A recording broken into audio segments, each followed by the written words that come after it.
Шымкент қаласында Біріккен ұлттар ұйымы балалар қорының Қазақстандағы өкілдігі алғашқы ЮНИСЕФ жастар хабының ресми ашылу салтанатын өткізді. Бұл жоба 16 жастан 35 жасқа дейінгі жастарға ерікті болуға, жаңа дағдыларды меңгеруге және әлеуметтік бастамаларды дамытуға мүмкіндік береді. ЮНИСЕФ жастар хабтары бұған дейін еліміздің бірнеше өңірінде ашылған болатын. Ал Шымкентте мұндай жоба алғаш рет қолға алынып отыр. Ұйымдастырушылардың айтуынша алдағы уақытта жастар хабының желісі кеңейіп, басқа өңірлерде іске қосылуы жоспарланып отыр.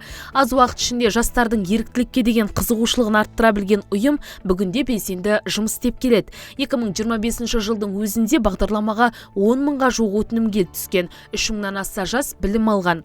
Олар түрлі шаралар ұйымдастырып, қоғамға маңызды үлес қосқан. Мәселен, еріктілер 5 мың тоннадан астам ағаш отырғызып, 100 мыңнан астам балаға ағартушылық сабақтар өткізген. Бүгін біз осы Өзбекәлі Жаныбеков университетінде ЮНИСЕФ-тің филиалын ашып жатырық.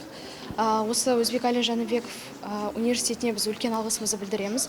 Өйткені бізге осындай мүмкіндік беріп, бізге кеңістік беріп отқанына, және де біздің есігіміз 16 және 35 жас аралық жастарға всегда бізде ашық болады. Өйткені ЮНИСЕФ өзі бұл жастар осы детский фонд болып келеді. Және біздің ең басты мақсатымыз осы балаларды қорғау, және оларға қалайша оларға біздің өзіміздің осы отношениямызды қалай дұрыстау керектігін, және оларды қалайша көрсету керектігін біз түсіндіретін боламыз. Және де бізде осы ЮНИСЕФ волонтерларында көбінесе 16 және 35 жас аралықтары. Және олар өздерін жақсы жағынан көрсетіп жатыр. Біз өзіміз осы июль айында ашылдық. Және де бүгін осы филиалын біздің Жаныбеков университетінде ашылып жатыр. Ол күннен бері бізде әртүрлі іс-шаралар болды.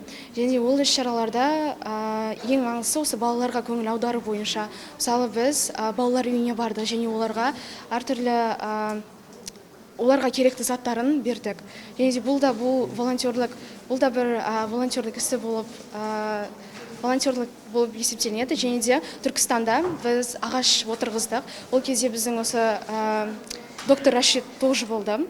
Ол бізге бәріміз бірге жастар болып, доктор Рашидпен бірге осы ағаш отырғызудың барысында қалайша жастар өз орнын осы 21 ғасырда негізі жастар ең басты орында алады ғой. Мағжан Жұмабаев атамыз айтпақшы, арыстандай айбатты, жолбарыстай қайратты, қырандай күшті қанатты, мен жастарға сенемін. Көздерінде от ойнар, сөздерінде жалын бар, жаннан қымбат оларға, мен жастарға сенемін, деп өз сөзімді аяқтағым келеді. ЮНИСЕФ негізі балдардың құқық, денсаулық және жақсы болуы маңызды мәселелерді қарастырады, іс-шаралар жасайды. Сол үшін өте маңызды балаларға туылғаннан 18 жасқа дейін жас балдарға қарайды. Және олардың психология, денсаулық, құқық деген маңызды мәселелерді қарастырады, іс-шараларға қатысамыз. Сол үшін өте қуаныштымын. Ең ерекшісі мен үшін ағаш егу болды. Түркістан қаласында ағаш ектік университетте, Түркістан университетінде. Өте маңызды экология жөнінде және де өте қызықты болды.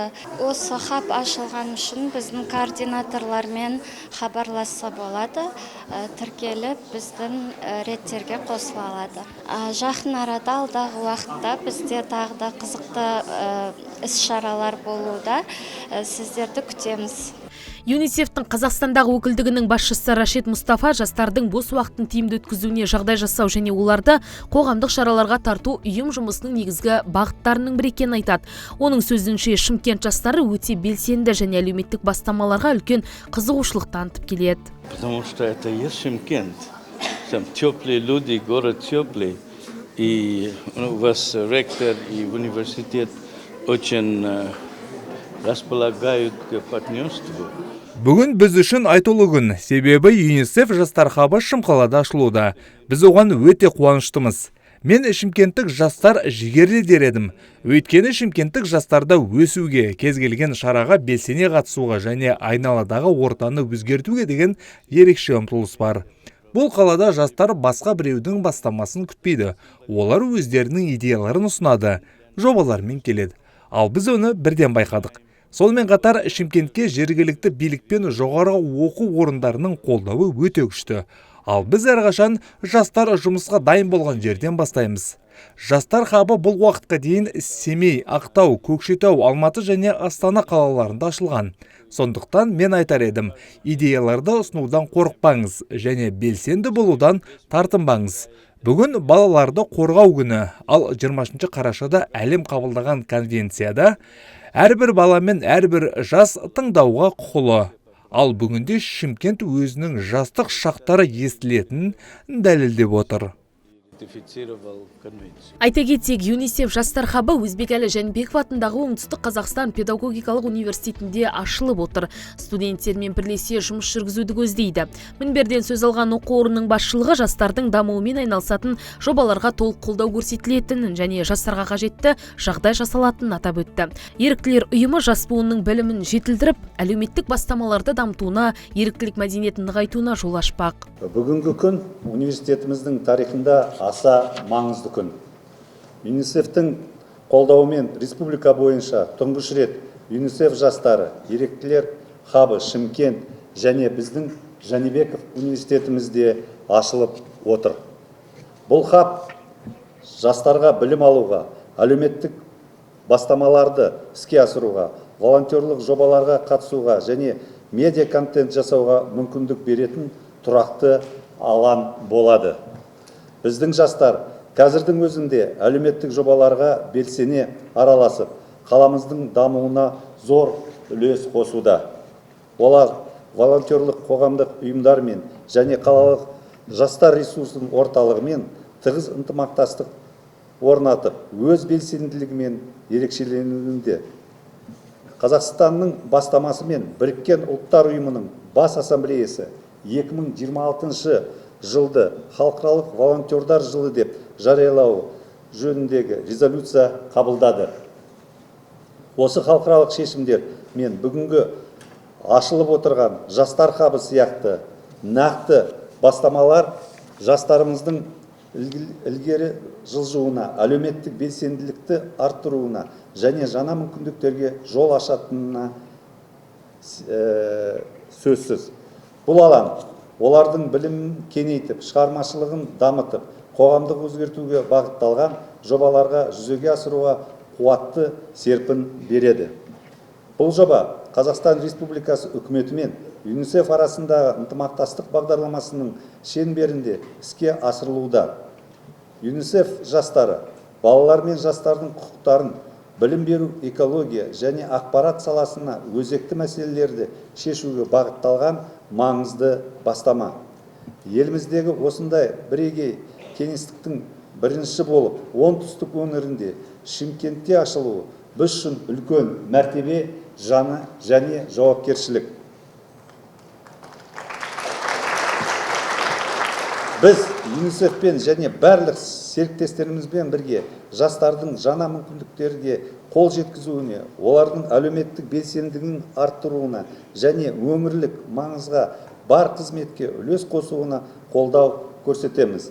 Назарларыңызға рахмет. Бәріңізді Шымкент өңірінде жаңа 4 облыста айтып отырсыз. Үлкен, оңтүстік облысында.